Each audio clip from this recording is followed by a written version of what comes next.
মাঝে মাঝে মানুষের কথার আঘাত এতটা গভীর হয় আর এতটা জঘন্য হয় যে মানুষের একটা বাজে কথা আর বাজে ব্যবহার আমাদের সারা রাতের ঘুম কেড়ে নেয়, আমাদের জীবনের সুখ শান্তিকে একদম হারাম করে দেয়। এজন্য মাওলানা তারিক জামিল বলেন যে अगर जिंदगी में खुश रहना चाहते हो तो जवाब देना ना सीखो, चुप रहना सीखो। उसने वो कह दिया, ये कह दिया, यूं कह दिया, क्यों कह दिया, ये मत कहो।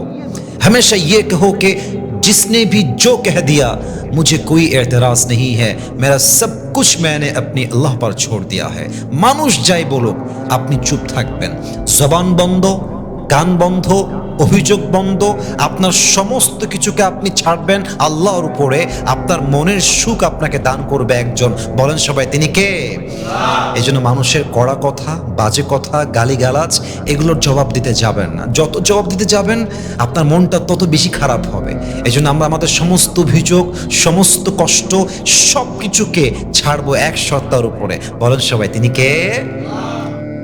আমি তাকে ছাড়া বাঁচবো না, তাকে ছাড়া আমার জীবনটা অচল, সে আসলে আমার জীবন সফল, সে নাই আমার জীবনে কোনো মানে নাই, তাকে ছাড়া আমার জীবনটাই চলবে না। কিন্তু দেখেন, স্বার্থে জাস্ট সামান্য একটা আঘাত লাগলে সব ভালোবাসা নিমিষেই শেষ হয়ে যায়, ঠিক কিনা বলেন? একমাত্র আল্লাহ তাআলাই আছে এমন, যেই আল্লাহ তাআলা বান্দাকে কোনো স্বার্থ ছাড়া স্মরণ করে। আপনি কাউকে ভুলে যাবেন, সে আপনাকে ভুলে যাবে। আপনি কাউকে স্মরণ করবেন, সে আপনাকে স্মরণ করবে। আপনি কাউকে ভালোবাসবেন, সে আপনাকে ভালোবাসবে। আপনি কাউকে স্বার্থের জন্য স্মরণ করবেন, সেও আপনাকে স্বার্থের জন্য স্মরণ করবেন। কিন্তু একমাত্র আল্লাহ তাআলাই আছেন এমন, যিনি বান্দাকে নিঃস্বার্থ ভালোবাসেন, কোনো স্বার্থ ছাড়া ভালোবাসেন। এজন্য আমার মনে হয় দুনিয়ার সমস্ত মানুষের ভালোবাসার মাঝে স্বার্থ আছে, ভেজাল আছে, চিন্তার ব্যাপার আছে, কিন্তু আমার আল্লাহর ভালোবাসা একদম নিঃস্বার্থ ভালোবাসা। এমন বন্ধু, এমন ভালোবাসার রব মানুষ কখনো পৃথিবীতে কোথাও খুঁজে পাবে না, ঠিক কিনা বলেন? এজন্য অমুককে ভালোবাসি, তমুককে ছাড়া জীবন চলবে না, এই কথা ভুলে যান। আপনার সমস্ত ভালোবাসা পাবে এক সত্তা, বলেন সবাই তিনি কে?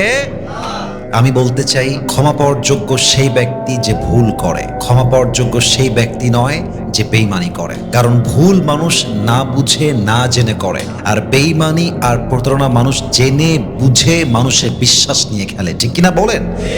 আপনি যদি সেই বেঈমানকে আজকে ক্ষমা করে দিয়ে আবার আপনার লাইফে জায়গা দেন, যুগে যুগে এরকম বেঈমান, বাটপার, বিশ্বাসঘাতক, নিমক হারাম আরো বেশি জন্ম নেবে। এজন্য বেঈমানকে যদি মাফও করতে হয় আল্লাহর দিকে তাকায় থেকে মাফ করবেন, বাট সেকেন্ড টাইম তাকে আপনি আপনার লাইফে কখনো জায়গা দিবেন না। আর আমি একটা কথা প্রায় মাঝে মাঝে বলি যে বিশ্বাসঘাতককে আপনার লাইফে আবার জায়গা দেওয়া মানে হচ্ছে এইরকম যে একজন আপনাকে গুলি করেছে, গুলি মিস হয়ে গেছে, তাকে আপনি আবার বন্দুক দিয়ে বলছেন ভাই গুলিটা আবার ভালো করে করো, আগেরটা মিস হয়ে গেছে। এজন্য একবার যে বিশ্বাস ভাঙে সে মানুষ হিসেবে ক্ষমা পেতে পারে, বাট আমার লাইফে কখনো তার জায়গা সেকেন্ড টাইম কখনো হবে না, ঠিক কিনা বলেন? অন্য কারোর জন্য আমার মন খারাপ থাকবে, অন্য কারোর জন্য আমার স্বপ্ন দেখা বন্ধ হয়ে যাবে, অন্য কারোর জন্য আমার রাতের ঘুম হারাম হয়ে যাবে, আমার শান্তি হারাম হয়ে যাবে। আমার মনে হয় যে এর চাইতে বড় বোকামির জিনিস পৃথিবীতে সেকেন্ড আর কোনো কিছুই হতে পারে না, ঠিক কিনা বলেন? और भी दुख है जमाने में मोहब्बत के सवा, राहत और भी है वसल के राहत के सवा। तू नहीं तो कोई और सही, कोई और नहीं तो कोई और सही, बहुत लंबी है जमीन मिलेगी लाखों हंसी, इस जमाने में सनम तू अकेला तो नहीं। দুনিয়াতে মানুষ শুধু একটাই নাই ভাই। আমাদের সমস্যাটা হচ্ছে আমরা আমাদের লাইফের সুখের চাবিকাঠি অপর মানুষকে দিয়ে দেই, এবং আমরা যখন আমাদের মনের কন্ট্রোল আরেকজনকে দিয়ে দেই, তখন সে মানুষটা ইচ্ছা মতো আমাদেরকে যেমনে চায় তেমনে নাচাইতে থাকে। এজন্য যদি হ্যাপি হতে চান, সুখী হতে চান, নিজের সুখের মাপকাঠি কখনো সেকেন্ড কোনো পার্সনকে দিবেন না, বরং আপনার জীবনে আপনি সুখী হবেন, আপনার মন আপনার জন্য হ্যাপি হবে, তবেই দেখবেন পুরো জীবনটাকে আপনার সুখময় করে দিবে একজন, তিনি কে? মেয়েরা যখন স্কুলে যাবে, কলেজে যাবে, শর্ট কোনো জিন্সের প্যান্ট কিংবা উলঙ্গ ওয়েস্টার্ন কালচারের পোশাক নয়। প্রত্যেকটা মেয়ে যখন স্কুলে যাবে, কলেজে যাবে, তার বোরকা হবে এমন, হাত তো দূরের কথা, চোখের মণি পর্যন্ত দেখা যাবে না। যুবক মারা ঠিক কিনা বলো? খাদিজা রাদিয়াল্লাহু তাআলা আনহা তৎকালীন সময়ে সবচেয়ে বেশি শিক্ষিতা একজন নারী ছিলেন। কিন্তু আমাদের গ্রামগঞ্জের বাস্তবতা হলো, আমি যদি পীরগঞ্জের কথাই বলি, আমার মুরব্বী আব্বা যান, আপনি আমার কথায় রাগ করবেন না আব্বা যান, আমি আপনার নাতির মতো, আমি আপনার ছেলের মতো হয়ে বলছি, আজকালকার মেয়েদের বয়স 12 কিংবা 13 হতে না হতেই বিয়ের প্রস্তাব আসা শুরু হয়ে যায়। আর দেখবেন অনেক মেয়ে আছে বিয়ে করতে চায় ভালো ছেলেকে, কিন্তু বাবা টাকার পাল্লায় পড়ে মেয়েটাকে গাঞ্জাখোরের সঙ্গে বিয়ে দিয়ে দেয়। আছে আছে, আমি নিজের চোখে দেখেছি এই কাহিনী। আর এই যে যুবকগুলো বসে আছে, এই বেশিরভাগ যুবক বিয়ে করতে চায়, বিশ্বাস করেন বিয়ে করতে চায় না, কিন্তু দুইটা কারণে বিয়ে করতে পারে না। এক, মেয়ের বাবা খোঁজে সরকারি চাকরিওয়ালা, আর মেয়ে খোঁজে টাকাওয়ালা বস্তা ভরা জামাই। আর অনেক মেয়ে আছে টাকা পাইলে আর সরকারি চাকরি পাইলে বুইরা টাকলা ভুঁড়িওয়ালার সঙ্গে বিয়ের পিড়িতে বসে যায়। তো দেখেন খাদিজা রাদিয়াল্লাহু তাআলা আনহার বায়োগ্রাফিটা বোঝার ট্রাই করেন। প্রথমে খাদিজার বাসায় প্রস্তাব আসলো যেই যুবকের ব্যাপারে, আমি নামটা আগে বলে দিব, and then you have to repeat after me, আমার পরে আপনারা নামটা বলবেন। ইতিহাসটা জানতে হবে, ইসলামের ইতিহাস না জানলে আপনি বুক ফুলিয়ে চলতে পারবেন না। তার নাম হচ্ছে আবু হালা জাহরা। এবার সবার উত্তর দেওয়ার পালা। আবু হালা কিরা? আবু হালা জাহরা। মাশাআল্লাহ। প্রথম বিয়ের প্রস্তাব আসলো। নবীজি তখন পৃথিবীতে আসেন নাই, কিংবা নবীজির নবী হিসেবে আবির্ভাব ঘটে নাই, কথা বুঝতে হবে। কারণ নবীজির বয়স খাদিজার চাইতে কত বছরের কম ছিল? 15। এই যে এখানে অ্যাক্টিভ পার্সনরা বসে আছে, জোরে বলেন কত বছর? 15। তো প্রথম বিয়ে আবু হালা জাহরার সাথে হয়ে গেল, কিন্তু দুঃখের বিষয় হচ্ছে জাস্ট অল্প সময় পরে গিয়ে আবু হালা জাহরা নামের যুবকটা পৃথিবী থেকে বিদায় নিলেন, মারা গেলেন। আসলে অনেক মেয়েকে দেখলাম, অনেক অনেক মা বোনকে আমি ওই রাস্তা থেকে দেখতেছি, তারা আমাকে দেখতে চায়, গাড়ির আশেপাশে অনেকে দৌড়ায় আসছে, দেখতে পারে নাই। প্রত্যেকটা মা বোনকে আমি অ্যাড্রেস করছি, আপনাদের সামনে দুইটা হাত জোর করে বলছি, প্রিয় বোন, তোমার জীবনে তোমার স্বামীর মতো আপন দ্বিতীয় আর কেউ নাই। বিশ্বাস কর, কেউ নাই। আচ্ছা, মেয়েরা এই জিনিসটা কেন বোঝে না? দেখেন তো মুরব্বী আব্বাজান, আমার কথাটা বাস্তব হয় কিনা। কিছু মেয়ে দেখবা স্বামীর সঙ্গে ঝগড়া হইলেই বলে, এই তুমি আমাকে তালাক দাও, আমি বাপের বাড়ি যাব। এই প্রিয় বোন, তুমি বোঝো না কেন? তুমি যখন বাপের বাড়ি তালাক নিয়ে যাবা, তোমার বাপ তোমাকে 1 মাস পালবে, 2 মাস পালবে, 3 মাস পালবে, কিন্তু পরে গিয়ে বুঝবা তালাক প্রাপ্তা নারীর জীবনে আসলে আপন বলতে কেউ নাই। কিছু মেয়ে আছে দেখবেন স্বামীর বাড়িতে গিয়ে একটু কম হয়ে গেলেই অভিযোগ শুরু হয়ে গেল, আমার স্বামী ভালো না, আমার স্বামীর চরিত্র ভালো না, এই স্বামী বাদ দিয়ে আর এক স্বামীর বাসায় যাব। বোন আমার, স্বামীর সঙ্গে বেইমানি, চিটারি, বাটপারি করে কোনো মেয়ে তার জীবনে সুখী হতে পেরেছে এমন কোনো ইতিহাস পৃথিবীতে ঘটে নয়। প্রথম স্বামী মারা গেছে, খাদিজা এতটা কষ্ট পেয়েছে যা বলে বোঝাবার মতো ভাষা আমার কাছে নাই। অনেক দিন পরে আরেকজন যুবকের পক্ষ থেকে খাদিজার ঘরে প্রস্তাব আসলো বিয়ের ব্যাপার। বিয়ে হয়ে গেল, তার গর্ভ থেকে একজন সন্তান আসলো, তার নাম হচ্ছে হিন্দ। বলেন সবাই কি? হিন্দ।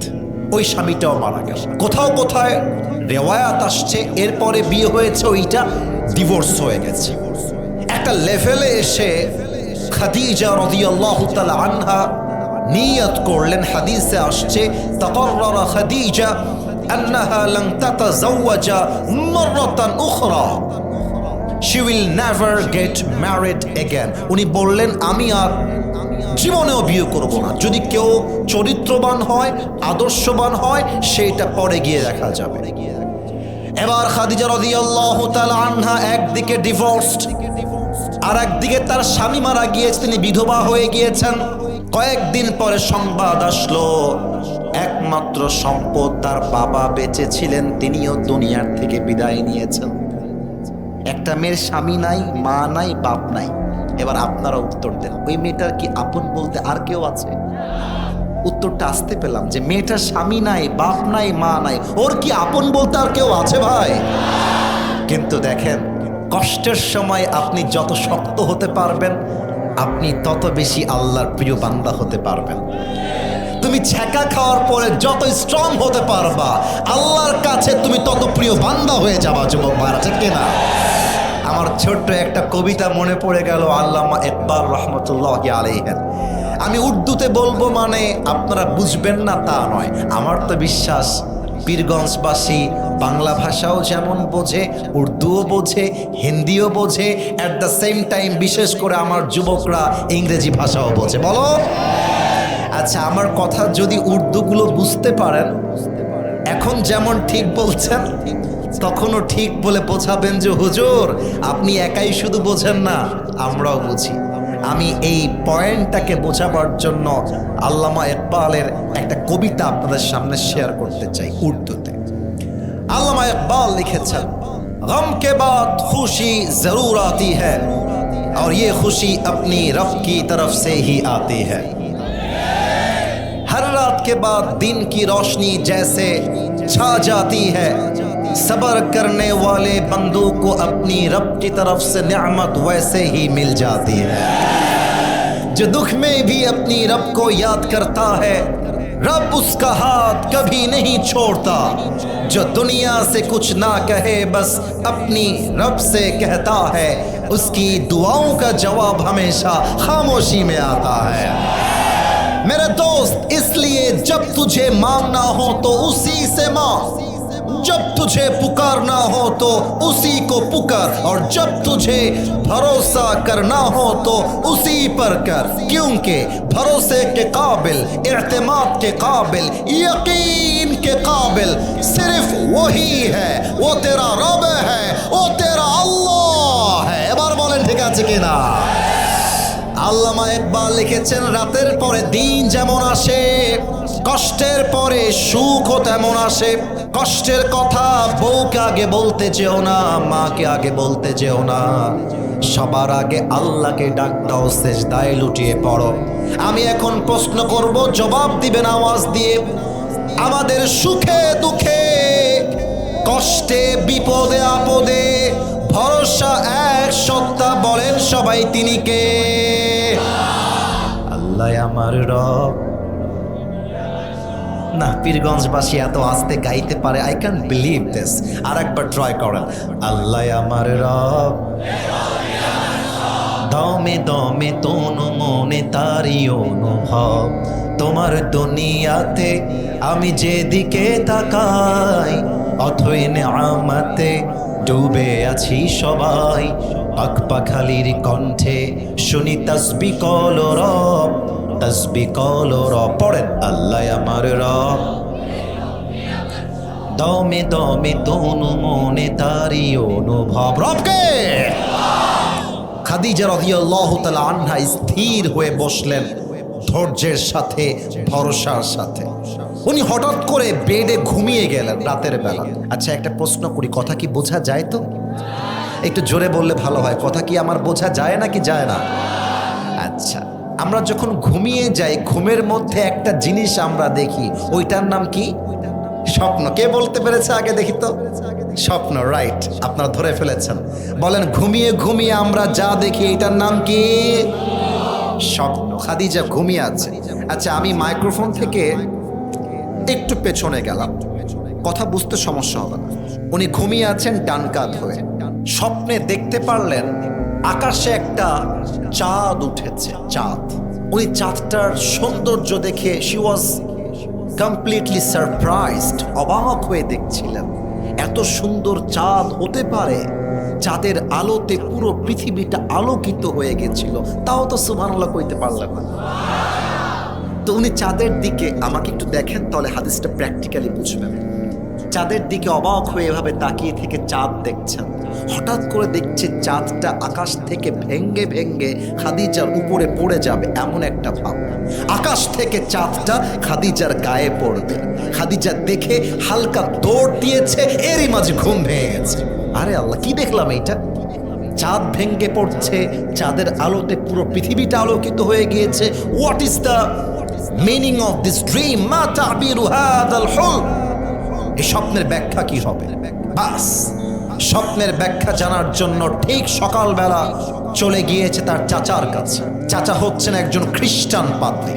চাচাকে ডাক দিয়ে বলছে, চাচা আমি স্বপ্নে দেখলাম আকাশে এক বিশাল বড় চাঁদ উঠেছে। আমি যখন চাঁদটা চোখ দিয়ে দেখছিলাম, আমি খেয়াল করলাম চাঁদটা ভেঙ্গে ভেঙ্গে আমার বুকের উপরে পড়তে আসছে। আপনি আমাকে এখনই বলে দেন এই স্বপ্নের ব্যাখ্যা কি, এর ব্যাখ্যাটা কি হবে। এবার তার চাচা তাওরাত খুলেছে, ইনজিল খুলেছে। স্বপ্নের ব্যাখ্যা জানার পরে বলছে, খাদিজা গুড নিউজ, তোমার জন্য এক বিশাল সুসংবাদ আমার কাছে আছে। খাদিজা বলছে, গুড নিউজ? এটা আবার কোন গুড নিউজ আমাকে বলেন তো। বলছে, শেষ নবী তোমার স্বামী হিসেবে তোমার জীবনে আসতে চলেছে। সুবহানাল্লাহ পড়বেন না আপনারা? ওয়া দীনুহু সায়ান্তাশিরু ফিল আলাম। এই যুবক হবে এমন এক যুবক, এই নবী হবে এমন এক নবী যার ধর্ম ইসলাম পুরো বিশ্বে শান্তির রাজ কায়েম করবে। আল্লাহু আকবার। আমার কি মনে হয় জানেন, এখানে বিএনপির লোক থাকতে পারেন, জামাত থাকতে পারেন, এনসিপি থাকতে পারেন, আওয়ামী লীগের ভাইয়েরা অনেকে আগে যারা করতেন তারাও থাকতে পারেন। আমার কি মনে হয়, আমি আমারটা বলছি, আপনি কি ভাবেন that is your personal point of view, এটা আপনার একান্ত ব্যক্তিগত চিন্তা। আমার চিন্তা বিশ্বাস হলো আগামীতে ইসলামের পতাকা, কালেমার পতাকা জাস্ট বাংলাদেশের সংসদে নয়, আগামীতে কালেমার পতাকা ইনশাআল্লাহ আমেরিকার হোয়াইট হাউসেও পৌঁছায় যাবে। কোনো একদিন এদেশের আকাশে কালেমার পতাকা দুলবে, সেদিন সবাই খোদাই বিধান পে দুঃখ বেদনা ভুলবে। ঠিক কিনা বলে? সেদিন আর রবে না হাহাকার, অন্যায় জুলুম অবিচার, থাকবে না অনাচার দুর্নীতি কদাচার, থাকবে না অনাচার দুর্নীতি কদাচার, সকলেই শান্তিতে থাকবে। সেদিন সবাই খোদাই বিধান পে দুঃখ বেদনা ভুলবে। জাস্ট একটা লাইন যদি ইসলামকে ভালোবেসে থাকেন আমার সাথে গান। কোনো একদিন এদেশের আকাশে কালেমার পতাকা দুলবে, সেদিন সবাই খোদাই বিধান পে দুঃখ বেদনা ভুলবে। ঠিক কিনা বলে? খাদিজা রাদিয়াল্লাহু তাআলা আনহা যখন শুনলেন শেষ নবী আমার স্বামী হতে চলেছে, দিল মে লাড্ডু ফুট গয়া। বড় কপাল বলা ব্যাপার তো, আমি হব নবীজির প্রথম স্ত্রী। আচ্ছা, এটা তো অনেক বড় সুসংবাদ। এটা শুনে বাসায় চলে আসছে, অপেক্ষা করছে কবে আসবে আমার সেই স্বপ্নের রাজকুমার, যার জীবনে আমি হব তার প্রথম স্ত্রী। হঠাৎ করে খবর আসলো একজন যুবকের আবির্ভাব ঘটেছে, যে তার কথায় এতটা সততা রেখেছে, তার নামটা হয়ে গিয়েছে আল আমিন। সুবহানাল্লাহ পড়বেন না আপনারা? তো খাদিজা বললেন, তাই নাকি? মাশাআল্লাহ, আচ্ছি বাত হ্যায়।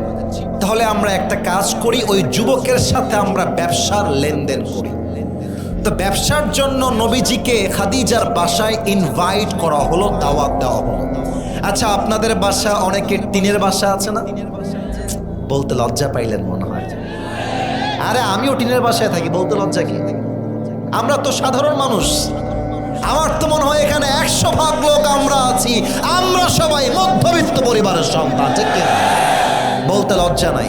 আমাদের টিনের বাসা আছে না? আচ্ছা, ওই টিনের বাসাতে দেখবেন এক রুমের সাথে আরেক যে রুমটা অ্যাটাচড থাকে, দেখবেন মাঝে মাঝে রুমের মাঝখানের যে দেওয়ালটা জানালা থাকে, থাকে না? আবার দেখবেন এটা হচ্ছে রাস্তা, এটা হচ্ছে বাসা। রাস্তা দিয়ে যখন যাবেন দেখবেন রাস্তার পাশেই যে বাসাটা, ওই বাসার দেওয়ালে জানালা আছে। আমি কি ভুল বললাম না ঠিক বললাম? তো নবীজি বাসার বারান্দায় বসে আছেন, এন্ট্রান্স অর্থাৎ প্রবেশ পথ, আর খাদিজা ওই পাশের রুমে বসে আছেন। তো খাদিজা হঠাৎ করে দূর থেকে জানালাটা খুলেছেন যে যুবকটা আসলে দেখতে কেমন, কে সেই যুবক যার নামই হচ্ছে আল-আমিন। জানালা খুলেই দেখছে এক অসাধারণ যুবক, তার চেহারা দেখে মনে হচ্ছে পূর্ণিমার চাঁদটা আকাশ থেকে পৃথিবীতে নেমে এসেছে। মুখে লম্বা লম্বা চাপ দাড়ি, সুঠাম দেহ, পেটে কোনো ভুঁড়ি নেই। দেখতে মনে হচ্ছে এতটা সুন্দর যুবক খাদিজা তার জীবনে পৃথিবীতে আর কাউকে দেখে নাই, তাও তো সুমালা করতে পারলাম। এত সুন্দর নবীজির দাড়ি। আচ্ছা, একটা কথা আলোচনার বাহিরে বলেই ফেলি, আমি এই যে দাড়িটা রেখেছি, আমাকে দাড়ি থেকে আনস্মার্ট লাগতেছে না? এটা না বললে আমার একটা ভাই সম্মানের ব্যাপার আছে। আমাকে দাড়ি থেকে আনস্মার্ট লাগতেছে ভাই? আপনারা বলেন, আমাকে দাড়িতে খ্যাত লাগতেছে? অনেক মেয়ে আছে দেখবা দাড়ি দেখলে গায়ের মধ্যে জ্বালা পোড়া চুলকানি শুরু হয়ে যায়। বলে দাড়িওয়ালা বিয়ে করবা, বলবা গাঞ্জাখোর বিয়ে করবা, বলবা yes yes yes yes yes. আচ্ছা, আমি আমার ওয়াজে এটা আজকে বলেই ফেললাম, অনেকে হাসবেন আমি জানি, তাও বলছি, যেই মেয়েদের দাড়িওয়ালা দেখলে পছন্দ হয় না তাদের জন্য বিটিএস এর হিজড়া ছাড়া সেকেন্ড কোনো অপশন আমাদের কাছে না। আরে যেই মেয়ে আমাকে দাড়ির জন্য বিয়ে করতে চায় না, সে তো আমার বাড়ির বউ হওয়ার যোগ্যতাই রাখে না। খাদিজা রাদিয়াল্লাহু তাআলা আনহা সন্দেহে পড়ে গেছেন, এটাই কি সেই শেষ নবী? সুবহানাল্লাহ পড়বেন না আপনারা মিয়া? এবার খাদিজা রাদিয়াল্লাহু তাআলা আনহা তাওরাত খুলেছে, ইনজিল খুলেছে, চেহারাটা কেমন হবে শেষ নবী তা মিলাবার জন্য যা যা পড়ছে তাই তাই নবীর চেহারার সঙ্গে মিলে যাচ্ছে, তাও তো সুবহানাল্লাহ কইতে পারলাম না। এবার খাদিজা বুঝে গিয়েছে এটাই হচ্ছে আমার স্বপ্নের রাজকুমার। কিন্তু আমাদের একটু লজ্জা টজ্জা কম, ছেলে মানুষ তো, মেয়েদের লজ্জা একটু বেশি হয়। হ্যাঁ, আমরা রাস্তায় মেয়ে পছন্দ হয়েছে গিয়ে বলতে পারবো আপনার বাবার নাম্বারটা দেওয়া যাবে? মেয়ে মানুষ পারবে না, ওটা ওর ব্যক্তিত্বের ভিতরে আসলে এটা ন্যাচারাল, এটা নাই। তো খাদিজা ভাবতেছে বিয়ের প্রস্তাব যে আমি দিব, যদি আমাকে রিজেক্ট করে দেয় এটা আমার মান সম্মানে আঘাত লেগে যাবে। তো কি করা যায়? তো একজন মহিলা ছিল সেই সময়, তার নাম বলা হয় ইতিহাসে আসছে আতকা বিবি, অনেকে বলে আতিকা বিবি। আচ্ছা, আপনারা একটু উত্তর দেন, কি বিবি? আতকা বিবি অথবা আতিকা বিবি তার নাম। তো তাকে ডেকেছে, ওই মহিলাকে ডেকেছে খাদিজা, ডেকে খাবার দিতেই আছে, হাদিয়া দিতেই আছে, ওই মহিলাও খাইতেছে, কিন্তু ভাবতেছে কি রে হঠাৎ করে এত আদর সোহাগ বেড়ে গেল, ব্যাপারটা কি? মহিলা বুঝে গেছে দাল মে কুছ কালা তো জরুর হ্যায়। তো খাদিজাকে বলছে মা লাকা ইয়া Khadija, what happened, what's wrong with you? কি ব্যাপার, এত খাওয়াচ্ছেন, এত গিফট দিচ্ছেন, বাত क्या है, मतलब क्या है, ये मुझे बताइए, কি ব্যাপার, ব্যাপারটা কি বলেন? তো আতকা বিবিকে বলতেছে দেখেন, বেসিক্যালি আমার একজন যুবককে পছন্দ হয়েছে বিয়ের জন্য, তা আমি তো প্রস্তাব করতে পারবো না, আপনি একটু আমার পক্ষ থেকে প্রস্তাবটা ওই যুবকের কাছে পৌঁছায় দিবেন। আতকা বিবি বলছে ও আচ্ছা ये बात है, এই জন্য এত হাদিয়া এত খাবার। ওকে খাদিজা, আপনি টেনশন করবেন না, আমি আপনার ঘটক হয়ে গেলাম, আজকে আমি আপনাকে বিয়ে দিয়েই ছাড়ব। এবার আতকা বিবি নবীজির বাসায় আসছে। নবীজি তখন নবুয়ত পান নাই, জাস্ট 25 ইয়ার্স ওল্ড, 25 বছর তার বয়স। নবীজির বাসায় এসে গেটটা নক করেছে, নবীজি গেটটা খুলে দিয়েছেন। বলছে আপনি কে? বলছে আসলে মোহাম্মদ আপনার সাথে ব্যবসার কথা বলবার জন্য আমি এসেছিলাম। আসলে কি এই ব্যবসা সেই ব্যবসা না ওই ব্যবসা? ওই ব্যবসা, এটা লেনদেনের ব্যবসা না। তো নবীজি বসে গেছে, ওই মহিলাও বসে গেছে। তো মহিলা ব্যবসার কথা বলতে গিয়ে, মহিলা মানুষ কিন্তু খুব চালাক হয়, কথা বলতে বলতে বলতেই বলতেই, আচ্ছা মোহাম্মদ তোমার বয়স তো মাশাআল্লাহ 25 হয়ে গেছে, দেখতেও সুন্দর আছো, সবই ঠিকঠাক, তুমি বিয়ে করো না কেন? তো নবীজি যেই জবাবটা দিয়েছে এটা প্রত্যেকটা যুবকের মনের জবাব। নবীজি বলছে বিয়ে তো করতে চাই কিন্তু পকেটে মাল নাই, টাকা নাই, টাকার অভাব। তো এবার মহিলা সুযোগ বুঝে গেছে, সুযোগ বুঝে কোপ মেরেছে। নবীজি বলছে আমার টাকা পয়সা নাই, তো তাই ভাবি কে আমাকে আর মেয়ে দিবে, তাই আমি সিঙ্গেল আছি। তো ওই মেয়েটা বলতেছে, মহিলাটা, আচ্ছা টাকার সমস্যা, ডোন্ট ওয়ারি, আমার কাছে এমন এক পাত্রীর সন্ধান আছে যেই পাত্রীকে বিয়ে করলে টাকা পয়সা কিছু দেওয়া লাগবে না, বরং সেই তোমাকে আরো টাকা পয়সা দিবে। সুবহানাল্লাহ পড়বেন না? 2 নাম্বার, তাকে বিয়ে করলে তোমার কোনো বাড়ি ঘর দেওয়া লাগবে না, তার নিজের বাড়ি আছে। 3 নাম্বার, তাকে বিয়ে করলে তোমাকে ব্যবসা করে ইনকাম করতে হবে, বাধ্যতামূলক নয়, তার নিজেরই আলাদা ব্যবসা আছে। তাও তো সুবহানাল্লাহ কইতে পারলেন না। নবীজির মনে সন্দেহ ঢুকে গেছে, কি রে এটা কি সেই খাদিজা নাকি? কারণ নবীজি খাদিজাকে আগের থেকেই পছন্দ করে। তো নবীজি চুপচাপ বসে আছে, বলছে আচ্ছা ওই মহিলার নাম কি আমার কম তো একটু। তো মাথা নিচু করে বলছে, হ্যাঁ দিহি হিয়া খাদিজা, তার নাম হচ্ছে খাদিজা। নবীজি কিন্তু অলরেডি লাড্ডু ফুটে গেছে, আরে খাদিজার পক্ষ থেকে বিয়ের প্রস্তাব আসছে। কিন্তু শিক্ষা আছে যুবক ভাইরা, মেয়েরা প্রস্তাব দিলেই অনেক ছেলে পেলে তো মেসেঞ্জারে একটা হাই পাইলে সালাম কালাম দিয়ে তুল কালাম করে ফেলে। আরে বেটা ওটা তোর বন্ধুর ফেক আইডি রে বেটা, বোঝে না। নতুন নতুন শোনো, আছে অনেক বন্ধু আছে নিজেই মেয়ের নামে আইডি খুলে ওর বন্ধুকে নক দেয়, কয়েকদিন কথা বলার পরে বলবে ভাই একটু ফ্ল্যাক্স লোড দেওয়া যাবে। ভালো সবাই আছে না? নাই তো যাই হোক, আমি যেটা হাদিসের কথা বলছিলাম, let's come to the main point. তো আল্লাহ রসুল একটু অ্যাটিটিউড দেখাচ্ছেন, একটা স্ট্রং ব্যক্তিত্বের প্রভাব আছে না। বলছে ও আচ্ছা আচ্ছা, ওই যে ওই মহিলাটা যিনি ব্যবসা করেন, আমার সাথে ওনার ডিল আছে একটা। বলছে হ্যাঁ হ্যাঁ সেই খাদিজা। বলছে ঠিক আছে, ভেবে দেখতে হবে একটু। ভাব, অ্যাটিটিউড, ব্যক্তিত্ব। সঙ্গে সঙ্গে পটে গেলে তো বুঝে ফেলতো এই তো লোভী মানুষ, এ তো টাকার পাগল। কথা ঠিক আছে কিনা বলেন সবাই আপনারা? মুসলমানদের ব্যক্তিত্ব থাকতে হবে। ছেলে পেলে কলেজের সামনে গিয়ে মেয়েদের পেছন লাইন মেরে বেড়ায়। আরে বেটা তুই তোর ক্যারিয়ারে ফোকাস করবি, তুই আকাশচুম্বী মর্যাদায় যাবি। যেই মেয়ে তোকে ছেড়ে যাবে আজকে, আগামী 27 সালে এই মেয়ে তোর পেছন লাইন ধরবে বিয়ের জন্য। নবীজি বলছে আচ্ছা খাদিজা ঠিক আছে, আমার চাচা আছে, চাচার নাম হচ্ছে আবু তালেব, আপনি যান, আমি চাচাকে ডেকে কথাবার্তা বলে যদি ভালো লাগে আমরা আপনাদের বাসায় আসবো। আবু তালেব আসছে নবীজির কাছে, বলছে চাচা মেরি শাদি হোনে ওয়ালি হ্যাঁ, আমার বিয়ে হয়ে যাবে, আমি মেয়ে পছন্দ করে ফেলেছি, করব, আপনার মতামত লাগবে তা না, আমি বিয়ে করব, আপনি একটু হেল্প করেন। দেখেছেন ব্যক্তিত্ব কাকে বলে? আজকালকার ছেলে পেলে বাপের পায়ে ধরে আব্বা আমাকে বিয়ে দাও আব্বা। আরে বেটা তোর কাছে টাকা থাকবে এত বেশি, তুই বিয়ে করে এসে বলবি আব্বা এই তো তোমার বউ নিয়ে আসছে সালাম দাও। কথা ঠিক আছে কিনা বলো যুবক ভাই? নিজের কামাই নাই, টাকা নাই, ধান্দা নাই, ব্যবসা নাই, বাপের পায়ে ধরে। আরে বেটা তোর বাপ তোরে চালায়, তোর বউকে কেন চালাবে? আমি বিয়ে করব আমার ইচ্ছায়, আমার বউ চলবে আমার টাকায়, ঠিক কিনা বলো? আবু তালেব বলছে মোহাম্মদ চিন্তার বিষয় নাই, চলো আমরা যাই পাত্রীর বাসায়। এবার নবীজি এবং চাচা দুইজন মিলে খাদিজার বাসায় আসছে। খাদিজা চুপচাপ বসে আছে, নদীকে দেখতেছে দূর থেকে।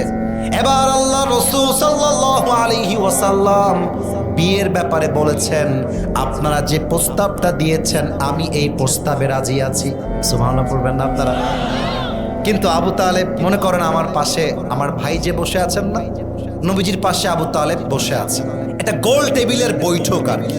আপনাদের গ্রামগঞ্জ যখন বিয়ে হয় দেখবেন পাত্রীপক্ষও থাকে পাত্রপক্ষও থাকে, থাকে না ভাই? দুই পক্ষ থাকে। এই যে যেমন টেবিল দেওয়া আছে, টেবিলে দেখবেন মাঝে মাঝে বসে গল্পও করে। তো আবু তালেব নবীর পক্ষ থেকে দাঁড়িয়ে গিয়েছে। খাদিজার যে আত্মীয়রা আছে সবাইকে ডেকে বলছে আমার এই যে ভাতিজা, ওর কাছে টাকা পয়সা নাই, কিন্তু ওর যে আদর্শ, ওর যে চরিত্র, এই চরিত্রের মানুষ এই পৃথিবীতে দ্বিতীয় আর কেউ নাই। আমার পক্ষ থেকে আমি আমার ভাতিজার মোহর হিসেবে 20টা উট খাদিজাকে দিব বিয়ের মোহর হিসেবে। Do you agree? আপনারা কি একমত আছেন? খাদিজা বলছে কিছু না দিলেও আমি বিয়ে করতে রাজি। তাও তো সুবহানাল্লাহ কইতে পারলাম। এবার বিয়েটা হয়ে গেল নবীর সঙ্গে খাদিজা। এখন বিয়ে হওয়ার পরে তো ওয়ালিমা লাগে, খাওয়াইতে হয় বরপক্ষ কোনে পক্ষ এক জায়গায় আছে, কিছু খাওয়া খাইয়ে আগে না ভাই, এটা মেহমানদারি আছে না ভাই। তো নবীজি খাওয়াবে কি, নবীর কাছে তাও টাকা নাই। বউ হইলে এমন বউ হইতে হয়। খাদিজা বলছে, আমাকে যে 20টা উট মোহর হিসেবে দিয়েছেন আমার স্বামীর পক্ষ থেকে, এই 20টা উট এখনই জবাই করে মেহমানদেরকে খাওয়াই দেন। সুবহানাল্লাহ। এবার যখন বিয়ে হয়ে গেল, বিয়ের পর নবীজি বাসর ঘরে ঢুকেছেন। কেউ লজ্জা পাবেন না, আমি হাদিসটা বোঝাবার স্বার্থে বলছি। খাদিজা রাদিয়াল্লাহু তাআলা আনহা বাসর ঘরে চুপচাপ মাথায় ঘোমটা দিয়ে বসে আছেন। আল্লাহর রাসূল সাল্লাল্লাহু আলাইহি ওয়াসাল্লাম বাসর ঘরে ঢুকেছেন। প্রথমে খাদিজাকে নবীজি নিজেই সালাম দিয়েছেন। সালাম দেওয়ার পরে খাদিজার ডান দিকে এসে বসে গেছে। সালাম দেওয়ার পরে নবীজি কি বলবে কিছুই খুঁজে পাচ্ছে না। নতুন নতুন বিয়ে হইলে যা হয় আর কি, বউরে কি বলবে, কি বলতে কি বলে ফেলবে, অনেকে কথাও বলতে পারে না। তো নবীজি চুপচাপ বসে আছে। কিন্তু খাদিজার একটা পূর্ব অভিজ্ঞতা, বলেন সবাই, আছে না নাই? খাদিজা বলছে, আচ্ছা আপনাকে আমি স্বামী হিসেবে কেমনে পাইলাম এটা কি আপনি জানেন? নবীজি বলছেন, লা, আমি তো জানি না, লা আদ্রি, আমার তো আইডিয়াই নাই, আপনি বললে জানতে পারবো। তো খাদিজা বললেন, আমার প্রথম স্বামী মারা গেছে, দ্বিতীয় স্বামী তিনিও মারা গেছে, এরপরে বিয়ে হয়েছে, তবু আমার ডিভোর্স হয়ে গেছে। কিন্তু আমি ভেবেছি যার সাথে আল্লাহ আছে, যার ভরসা আল্লাহর উপরে আছে, তারা কেউ হারাইতে পারে না। আমি অপেক্ষায় ছিলাম আল্লাহ আমাকে কাউকে না কাউকে দিবে। আমার ধৈর্য এবং ভরসার বিনিময়ে আল্লাহ আপনার মতো শেষ নবীর প্রথম স্ত্রী হিসেবে আমি খাদিজাকে কবুল করে নিয়েছি। এখন যেই যুবকদের বিয়ে হয় না, অনেকে ভাবে বিয়ে মনে হয় হবে না। আরে বেটা, তোর বন্ধুর বিয়ে হয়েছে বলে আফসোস করতে যাস না, তুই অপেক্ষা কর, তোর বন্ধুর চাইতে 1000 গুণ সুন্দরী বউ তোকে আল্লাহ দান করবে, ঠিক কিনা? তাহলে 2 নাম্বার শিক্ষা আমরা পেলাম খাদিজার জীবন থেকে। জীবনে যাই হয়ে যাক, ভরসা রাখবো এক সত্তার উপরে। বলেন সবাই, তিনি কে?